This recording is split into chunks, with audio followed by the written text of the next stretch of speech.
राष्ट्रीय सुरक्षा सलाहकार अजीत डोभाल इन दिनों रूस के दौरे पर हैं। इस दौरे पर उन्होंने राष्ट्रपति पुतिन के अलावा कई गणमान्य लोगों से मुलाकात की।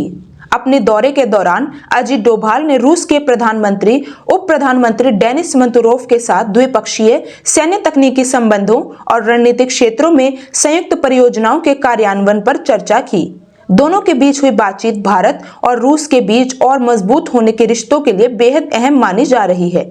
एनएसए डोभाल और रूस के उप प्रधानमंत्री की ये मुलाकात ऐसे समय हो रही है जब अमेरिका के राष्ट्रपति ने कुछ दिन पहले ही भारत पर 25% अतिरिक्त टैरिफ लगाने की घोषणा की। हालांकि अमेरिकी राष्ट्रपति की उस घोषणा के बाद भारत ने भी ये साफ कर दिया है कि वो अपने निजी हितों से किसी तरह का कोई समझौता नहीं करने वाला है। आपको बता दें कि अजीत डोभाल द्विपक्षीय ऊर्जा और रक्षा संबंधों पर महत्वपूर्ण वार्ता करने और इस वर्ष के अंत में राष्ट्रपति पुतिन की भारत यात्रा की तैयारी के लिए रूस में हैं। भारत स्थित रूसी दूतावास के अनुसार डोभाल और मंतुरोव की मुलाकात शुक्रवार को हुई थी। इस मुलाकात के बाद दूतावास ने एक पोस्ट में कहा कि इस बैठक के दौरान भारत रूस के बीच सैन्य तकनीकी सहयोग से जुड़े मौजूदा मुद्दों पर चर्चा हुई।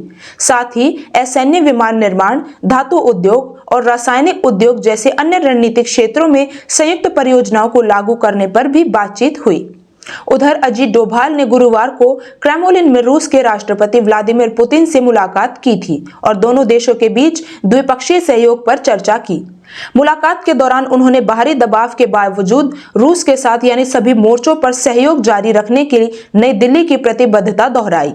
डोभाल की यात्रा ऐसे समय में हुई जब अमेरिकी राष्ट्रपति डोनाल्ड ट्रंप ने एक कार्यकारी आदेश जारी करके रूस से तेल खरीदने पर भारतीय वस्तुओं पर 25% का अतिरिक्त शुल्क लगाया है। इसके बाद कुल शुल्क 50% हो गया है।